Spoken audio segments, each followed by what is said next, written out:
What's going on, moviegoers? If you're new to the channel, my name is Christian. Welcome to Zero Productions. You guys, it is Mad Max Furiosa. I cannot wait. I am seeing the showing this Saturday. I'm super excited. Let me know in the comments down below if you guys gotten your tickets and you plan on seeing the prequel to Mad Max Fury Road. I can't wait Saturday. Can't get here soon enough. But we have some hot topics and some first looks to talk about in today's video, you guys. I'm really excited to dive deep into some of these topics, including the X-Men. It is official, you guys. Michael Lesslie will be penning the script for Marvel Studios' live-action X-Men movie. It is official. It is happening, you guys. And Marvel Studios is now rolling in the creatives behind the X-Men film whenever they decided to release it. But apparently they are currently looking for directors as well. But Michael Lesslie, you guys, I'm not too big on his work. I don't think I've ever seen anything he's done. I know he wrote the Assassin's Creed video game movie with Michael Fassbender a couple years back. He wrote the Hunger Games film that came out last year that I did not see. A lot of people are stoked. A lot of people saying that, he has potential to do something really good. So if Marvel Studios entrusts this guy to handle the X-Men, especially after X-Men 97, then I'm a believer in Marvel Studios. I'm pretty sure he pitched an idea that Kevin Feige and all the executives at Marvel Studios were 110% behind. X-Men 97 has set the bar. The bar is extremely high. So no excuses moving forward with the X-Men, you guys. If you guys haven't seen the making of X-Men 97, which just dropped today on Disney+, go watch it. It's incredible, you guys. It's a love letter. The creativeness, the storytelling, having the original showrunners and come back and tell, their stories about creating, the original X-Men 90, animated series. It is such a sight to see. I'm telling you guys, watch it. It is phenomenal. But the big question is, you guys, who's going to be directing? Marvel Studios is looking for a director. I know Ryan Coogler was in the, the rumored talks of how he could be directing an X-Men film for Marvel Studios alongside with Black Panther 3. But I'm like, you know what? You can bring the Russo brothers back. Why not? The Russo brothers are 4 for 4 with, Winter Soldier, Civil War, Infinity War, and Endgame. They're great with ensembles. So the Russo brothers would be amazing to direct the X-Men. Oh my God, I would lose it. It has been such a long time since Endgame. The Russo brothers filming all of those movies, literally, it must have been so much for them. Personally, for their careers, it's been a while since they've worked on a Marvel project. They've had a big enough break. And I do think that the Russo brothers would come back if Kevin Feige did ask them to direct an X-Men film. Or Justin Lin could be a possible, candidate. Or Matthew Vaughn, he directed X-Men First Class, which everybody loved. Or Brad Bird would be fantastic.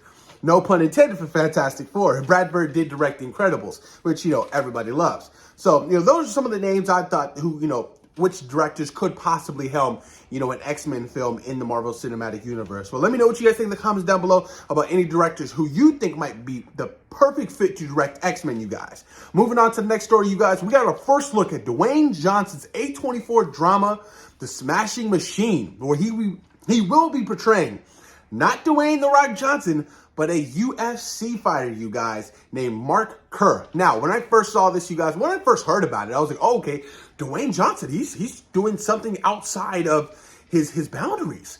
And I was like, I like that, and I appreciate that. And I found out it's going to be an A24 film. I was like, oh, okay, so there's some potential here.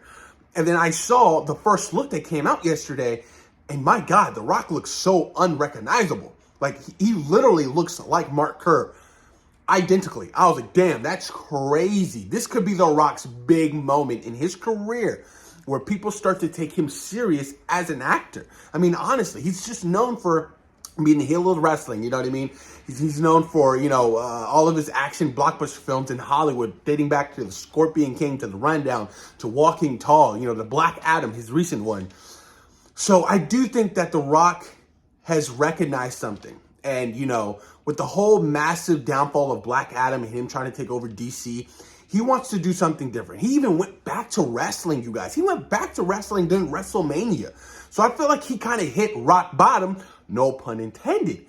So I do think that The Rock in this particular role can do wonders. You know, and from according to Jeff Snyder, that this film could possibly release in December, just in time for the Oscars next year. This could be The Rock's big moment. If his performance is extraordinary and really good, he could be nominated for Academy Award. I mean, look at A24's Iron Claw.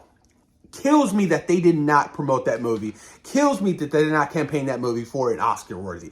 It hurt me so much because that was one of my favorite films of last year. It was an emotional, gut-wrenching film, true story. Zac Efron definitely deserves so much love. The cast and crew, everything, you guys. That movie was phenomenal.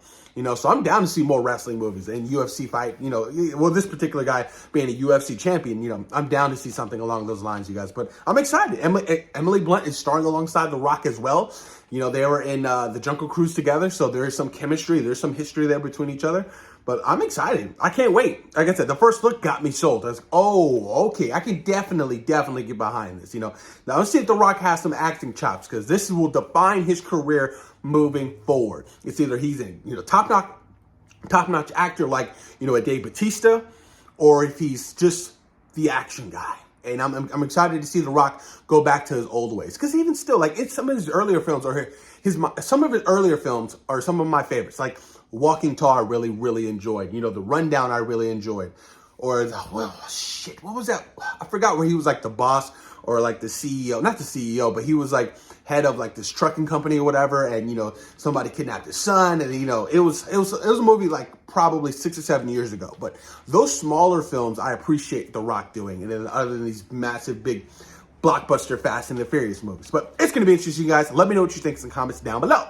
Now, according to My Time to Shine, hello, you guys, they have an interesting scoop. So, Kate Bishop and Kamala Khan are set to play the leads for the Young Avengers, which is kind of a no-brainer, because you look at the post-credit scene for The Marvels, Kamala Khan kind of recruiting Kate Bishop. You know, it makes all the sense in the world. And I'm still in the camp of, do we need a Young Avengers movie? When's the time frame? When is that going to come out? And are these characters beloved enough for the fans to actually go see them on the big screen without your big blockbuster heroes like Captain America, Thor, you know, Hulk, people of that nature, you know? But, you know, like I said, I'm in the camp of, do we need it, and is it necessary?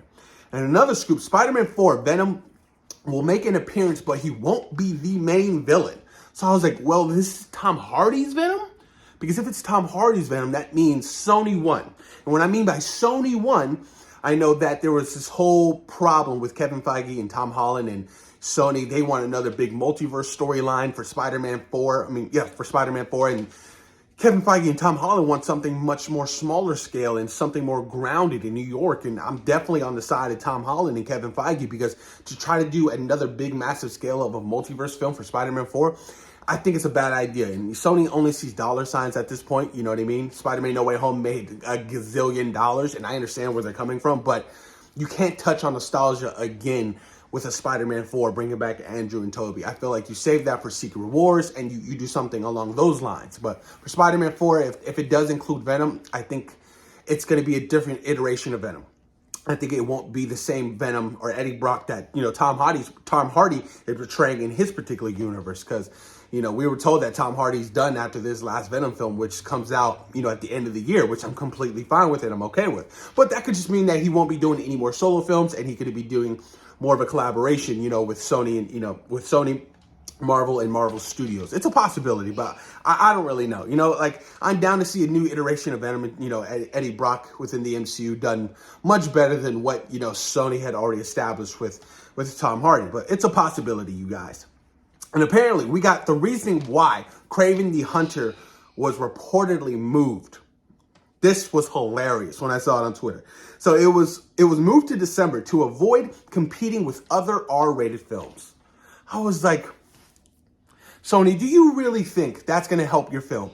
Do you really think that's going to help Kraven the Hunter? I call BS on that. I call BS on that because they're not confident in their movie to release their film, you know, early summer. They're not confident in Kraven the Hunter, especially after Madam Web and how badly that bombed at the box office. So I call BS on that. Some people are also kind of reporting, thinking that, you know, they're waiting for the announcement for Aaron Taylor Johnson because he's going to be playing the next James Bond, and they want to hide the high off of that. just because he's announced as, James Bond, that's not going to give your film more incentive for people to go watch. Oh my God, he's got cast as James Bond. Let's go see him in Kraven the Hunter. I'm sorry, but Sony, right now, you have a bad rap right now after Morbius and Madam Web. Nobody believes in your universe but you. So I call total BS on that to avoid, competing with other R-rated films. It's not talking. It's silly. And I was a fan of the first trailer we got from Kraven the Hunter. Honestly, I thought it was cool. I was like, okay, I can get behind something like that. I want to see some more footage of being R-rated and Kraven the Hunter. I'm like down. We saw Rhino at the end being teased. I was like, okay, this might be potentially good. But then I also said that for Morbius and Morbius's trailer, and we all know how Morbius ended up being a total disaster, you guys. But ending today's topic, you guys, today's video, Adam Wingard is not returning to direct Godzilla x Kong 3. What? He might be a little bit too busy right now, and his schedule seems a little bit too packed because he's attached to direct Face Off and Thundercat. So there's no world where I see them putting this movie off for 4 to 5 years. I mean, Godzilla x Kong, The New Empire, was a massive success. It was a massive hit. It made millions at the box office. But not only that, it was well received critically, and fans absolutely loved and adored it. Whoever they get to sign on to do this next film, I'm really hoping that, they stay in the lines of what Adam Wingard was doing with Godzilla vs. Kong and Godzilla x Kong. These last two films were really phenomenal, especially this last one. So good. I put it on, it's second on my list, right below Kong Skull Island. I cannot wait to buy it on physical media, you guys. I'm super excited to get it. But whoever they decide to get to direct it, I'm pretty sure it's going to be announced sometime soon, and they'll probably push it out for a 2026, 2027 release date. But post your comments down below. Let me know what you guys thought about today's topics and today's video. And I hope you guys are all taking time out of your day to take care of your mental health, your physical health, and your whole well-being. Thank you guys, and I appreciate you guys. Peace.